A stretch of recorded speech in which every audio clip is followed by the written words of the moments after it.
मेरी ये अंडरस्टैंडिंग है, ठीक है। मैं गलत हो सकता हूँ, अपने उलमा से आप पूछ लें, लेकिन जो मेरे सामने नज़र आ रहा है, जो मेरी ऑब्जर्वेशन है, जो मैंने 50 सालों में देखा है, जो वाक़यात आप लोगों के सामने रोज़ हो रहे हैं, आप उसमें खुद गौर कर लें कि वो बच्चा जो है उसके वो मस्जिद से या मदरसे से मलहिका का घर था, वो कारी साहब या पता नहीं जो भी साहब थे जिन्होंने उसके ऊपर इल्ज़ाम लगाया, वो उस जगह पे कब्जा करना चाहते थे अकॉर्डिंग टू पुलिस की लेटर ऑन तफ्तीश, ठीक है। उन्होंने पहले उस औरत को शायद निकाह की ऑफ़र की, फिर उस घर को शामिल करने की वो नहीं माना। उन्होंने उस लड़के को पकड़ के अचानक वो सिपारे लेके सब लोगों को मस्जिद पे ऐलान किया कि इसने कुरान शरीफ फाड़ दिया या सिपारा। वो तो बच्चा ही बेचारा मजजूब था या पागल था, ठीक है। लोग इकट्ठे हो गए, लोग उसको मारना शुरू हो गए, पुलिस ने उसको बचाया, उसकी माँ दुहाई देती रही, और वो जो भी मौलवी साहब थे या जो भी मदरसे वाले थे वो स्पीकर पे ऐलान करते रहे कि नहीं, इसने गुस्ताखी किया है, कुरान फाड़ा है, तो इसको मार दो, जला दो, कर दो। हजूम मॉब की साइकी अपनी होती है। लोग इतने जज्बाती हो गए कि वो उसको आग लगाने लगे। पुलिस ने पहले उसे थाने में रखा है हिरासत में, तो वो थाने वालों की जानों को खतरा, थाना तोड़ फोड़, आग लगाना, उन्होंने उसे छोड़ दिया। लोगों के वो बेचारा आगे भागा है और वो खेतों में सड़क की तरफ गया है, वहाँ लोगों के काबू आ गया, लोगों ने उसको आग लगा दी पेट्रोल छिड़क के, और वो शख्स, उसकी माँ उसके पीछे भागती रही, और वो बच्चा जो था या लड़का जो भी था वो उन खेतों में भागता रहा। ये पुलिस के भी रिकॉर्ड में है, ये उस गांव के लोगों को भी पता है। अगर मैं गलत हूं तो वो डिनाई कर दें इसको। और वो लड़का जल के मर गया, ठीक है जी। अब ये क्या हुआ, उसने तौहीन कुरान की और उसकी सज़ा उस इलाके के लोगों ने डिसाइड किया कि इसको आग लगा दो। लग गई आग, ठीक है जी। हालांकि ये काम किसका था? पुलिस के बाद अच्छी FIR, प्रॉपर तफ्तीशी FIR पुलिस ने लिखनी होती है, लेकिन जहां पुलिस को अपनी जान के लाले पड़ जाए, एक थानेदार है बेचारा, उसके पास 6 सिपाही हैं, उसको फायर करने का इख्तियार नहीं है, वो क्या कर सकता है?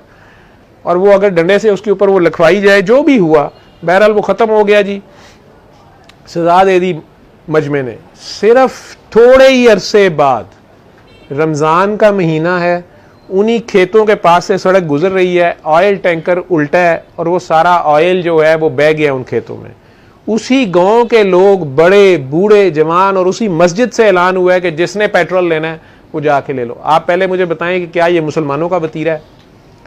एक मुसाफिर का सामान गिर गया है तो चाहे उसके अब काम का है कि नहीं, लेकिन उसकी इजाज़त के बगैर उसको लूटना घसूटना, और रमज़ान के महीने में और रोज़े की हालत में, ठीक है। मैं कह रहा हूं ना, हम कहते हैं हम अल्लाह को मानते हैं, हम अल्लाह को नहीं मानते हैं। हमें डंडे वाला पुलिस का सिपाही खड़ा नजर आए तो हम रेड लाइट पे गुजर जाते हैं, खड़े हो जाते हैं। जब सार्जेंट नहीं खड़ा तो गुजर जाओ, हालांकि अल्लाह तो वहीं खड़ा होता है, अल्लाह वो देख रहा होता है, लेकिन अल्लाह से कौन डर रहा है? ये कहने की बातें हैं हमारी। वही हुआ है, वहां लोगों ने अपने डोल, अपने जिसके हाथ जो चीज लगी है, वो पेट्रोल वहां से लूटना शुरू हो गया। अचानक आग भड़की है, जब वो पूरा वही फील्ड, वही खेत, वो पुलिस ऑफिसर कहते हैं कि एग्जैक्ट ये जगह है जहां पे वो बंदा आग की हालत में भागता रहा, चीखता रहा, लोग उसको आग लगाते रहे, मारते रहे, वो पानी की तरफ ना जाए, उसकी माँ उसके ऊपर पानी ना फेंके, वो जल के मर गया।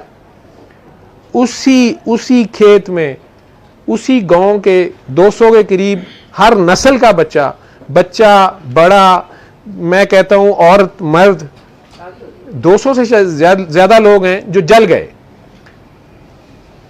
जमीन ने अपना फैसला दे दिया उस जगह पे हद नाफिज थी। जिसने कुरान की तौहीन करनी थी, चाहे वो होश में हो या ना हो, नेक हो या बद हो, रोजे से हो या जो भी हो, सारे के सारे उस जमीन पे वही हद लग गई। इसमें गौर कर लें आप लोग। अगर मैंने तो जो बात मुझे पता है मैंने बता दी है, आप सब लोग उसमें गौर कर लें कि अल्लाह का निज़ाम बेऐब है। फिर ठीक है, जो भी आप अल्लाह को जब शामिल कर लेंगे, अल्लाह के नबी को आप शामिल कर लेंगे, कुरान के नाम पे करेंगे, वो सबके लिए होगा, वो फिर सबके लिए होगा। उसमें फ्रॉड नहीं चल सकेगा, उसमें आप अल्लाह की आंखों में धोख हम नहीं झोंक सकते। तो अल्लाह से करम मांगे, रहम मांगे, बरकत मांगे, फजल मांगे, आजिज़ी में रहें।